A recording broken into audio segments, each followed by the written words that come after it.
Praise the Lord. The sun is out now. It has been out for some time, but I didn't videotape it. It's an awesome day here at the cottage, and I talked to a couple friends in the Cleveland area, and they had a lot more rain and storm activity than I did. It's just an awesome,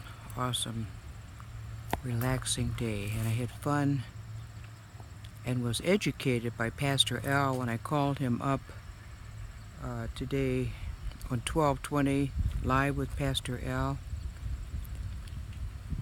You can archive the show. Just look up August 11th live with Pastor Al on the web. He'll post it probably in a couple days.